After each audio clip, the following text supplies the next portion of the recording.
My top 5 box store pellet grills. This video might be a little bit more centered towards the first time buyer. And for all of you that have been up all night scrolling through websites trying to decide which grill fits you, and you're getting a little bit confused from reading words like PID, direct drive, Wi-Fi, and super smoke. But all you're really looking for is a pit that produces good food without a lot of hassle. All of these pellet grills are easy to get. You don't have to custom order one or have to wait for it to be shipped after 6 to 8 months. The other factor into this video is these are actual grills that I have ran. They're not grills that I know about, but I don't have any experience behind them, so I can't put them in my top 5. So if you have a grill that you think that should be in the list, leave it in the comments below. Coming in at number 5, the Pit Boss 850DX. If I only had around $450 to $600 to spend on a new pellet grill, this would be the pit that I would buy. In my opinion, it is the best entry-level pellet grill on the market today. It is built pretty heavy and it has plenty of creature comfort options. My favorite feature is the controlled food probe in that Wi-Fi controller. You set up your cooking. Once it's reached the internal doneness temp that you've set, the pit will go into the keep warm mode, which is right around 180-ish degrees. This is certainly a feature that you do not see a lot in a pit priced at this range. The DX is powder coated and it is very easy to clean. The enamel coated grates are super easy to brush off and keep nice and new. With having 2 rotating and locking casters, this grill is super easy to move around. And that works great for all of you that are going to end up storing it after you're done using it in your garage. The hopper is certainly big enough to hold enough pellets where you can do an overnight cook on some chuck roast and not have to worry about running out of any fuel. You can also grill on the DX, but you do have some limitations because the flame broiler is not that big. Now, the only kind of cons about this grill is that the app did take me about 45 minutes to set up. It just takes a little bit longer to actually connect to the pit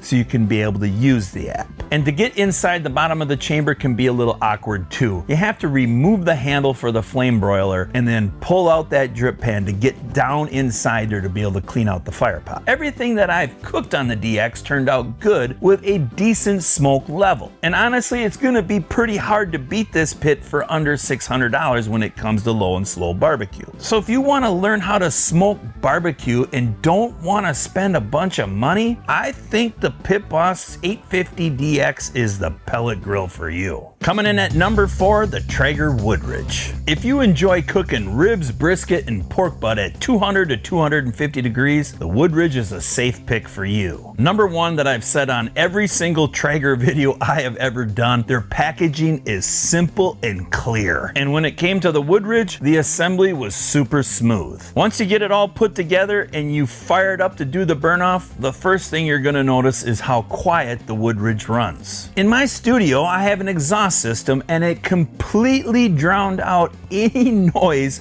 from the fan on the Woodridge. And that's the first time that's ever happened because I can hear all the other models that I've tested before in here. Another thing is the Woodridge runs very efficient. I did up some beef ribs. It came out nice and tender with the proper color of bark. The overnight brisket that I did was really juicy and it had a nice clean smoke ring. I had the best luck when I was cooking on the Woodridge at running my temps at 250 degrees or lower. That's certainly when I noticed that it was producing the most smoke. When I was running at higher temps, I didn't notice as much smoke coming out of the down and out exhaust system. The downside that I saw with the Woodridge is when it comes to actually trying to get a sear. The steaks that I did, they tasted good because I had that extra little smoky flavor, but they didn't have any grill marks. Pretty much 0 grill marks. When I did my Octum Ricer's temp test in the chamber, I did notice that it runs a little hotter on the right side compared to the left. The other thing that the Woodridge lacks is it doesn't have a super smoke. So if you are set on buying a Traeger, I highly suggest that you go up a notch into the Pro model. On the Pro, you get better smoke output,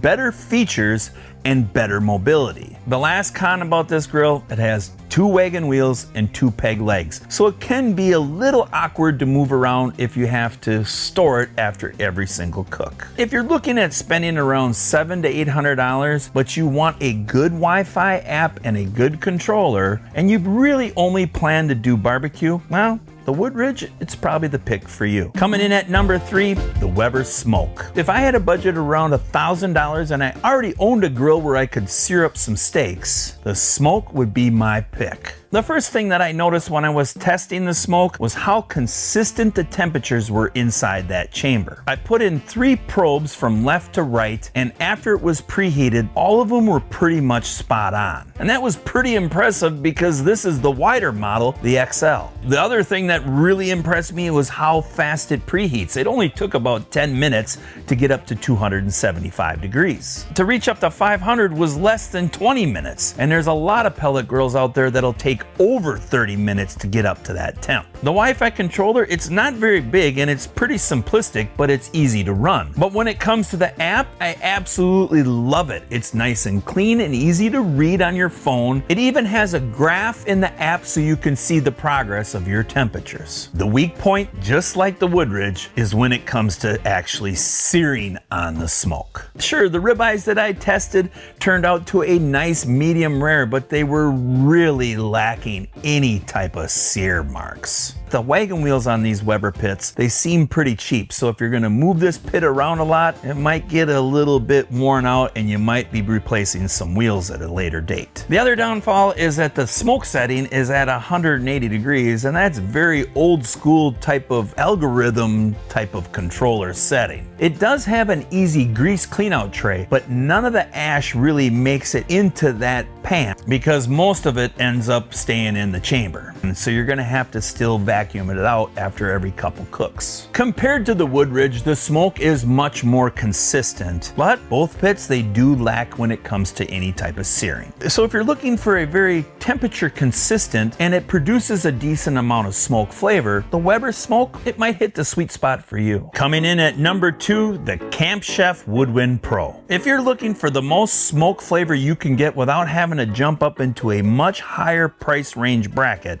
this is the pellet grill for you. The Woodwind Pro is built for smoking. You can even add some wood chunks or charcoal to really boost that smoky flavor. Because they came out with this fancy little design called the Smoke Box, and it's really simple to use. Just open it up and throw a couple chunks in and close it up, and after a while, just repeat. So this gives you the freedom to add as much extra smoke to any cook as long as you want to. You can even adjust the smoke setting in the Wi-Fi controller if you want to. Maybe you're doing up some cobbler and nobody wants really smoky cobblers, so you back it down to 3. When it comes to the actual Wi-Fi controller, I really like it. It's really easy to use and easy to see. Even if the LCD screen isn't that big, it's still nice and clear. One thing that I always point out on my reviews is about the probes. Well, on the Camp Chef, you have 4 probe ports and they send you 4 probes. Another great thing that we experienced when it came to the Camp Chef was the actual assembly. I love how they label the parts that go into the step that you're going to do. And when you're putting your Camp Chef together, you're going to notice how sturdy that stainless steel chamber is. The best thing about the ash cleanout system is that it actually can clear out the whole fire pot, which is a bonus when it comes to in-between cooks. You can just hurry up and clean out your fire pot, and at least you know that that's not filled up with ash and debris. The Woodwind Pro has 4 rotating and locking casters, so moving this pit around is a breeze. A couple of cons when it comes to this pit is you're going to have to add the sidekick to be able to get any type of proper searing. And with a sear box, well, you have no problems whatsoever being able to achieve a sear. The other con to me is that the pit is made out of stainless steel, so that means a little bit more cleanup. I don't really like the outside of the pit all patinaed up, so I end up spending a little bit more time on the outside polishing it up, and that means I'm going to use a little bit more elbow grease. Now, if you're only looking at smoking barbecue, you really don't have to purchase a sidekick. sidekick. And I still would put the Woodwind Pro above the Smoke and the Woodridge as far as smoke performance. So if I had around $1,200 and I was looking for smoke flavor, this is the pit that I would buy. Finally, we've reached my #1 box store pellet grill, and that is the Weber Searwood. This is one pellet grill that can do everything well. If I could only have one pit, it'd be the Searwood. It can smoke, it can sear when you're grilling, it can rotisserie, and it can even be a griddle. There isn't a lot of pellet grills out there that can do all of that. Hands down, the searing ability on the Searwood is the best that I've ever tested. I mean, it gets so hot, even the cooking components are bright orange red underneath that flavor bar. If you have it set at 10 in the direct drive, the shocking part to me is that it kept the temps even with the lid open. It also performed very well when I was just smoking up barbecue. The only thing I would do during any type of low and slow cooking is I would add a water pan to every single cook. It'll add a little bit more moisture in that chamber because the barbecue that I cooked, it seemed to be a tad drier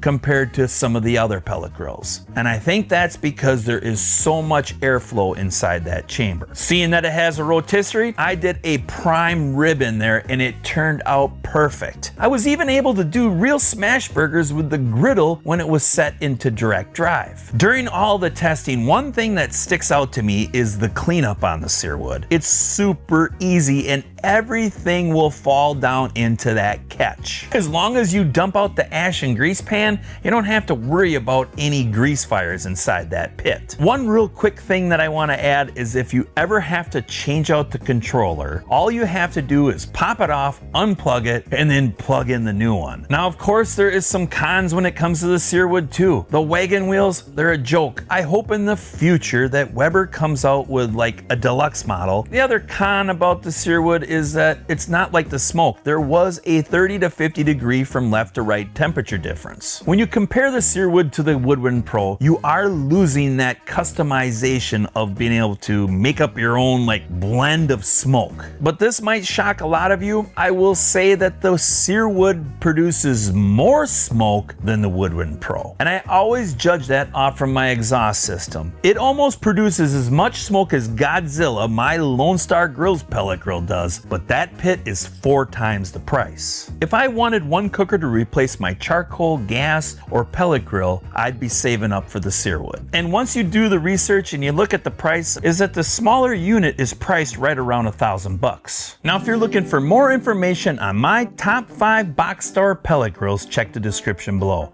We have done a review on each one of these pits if you want more detailed information. But I appreciate you watching and I'll see you in the next video. I know it's gonna be one of the reviews that I did on your favorite pellet grill that you just watched.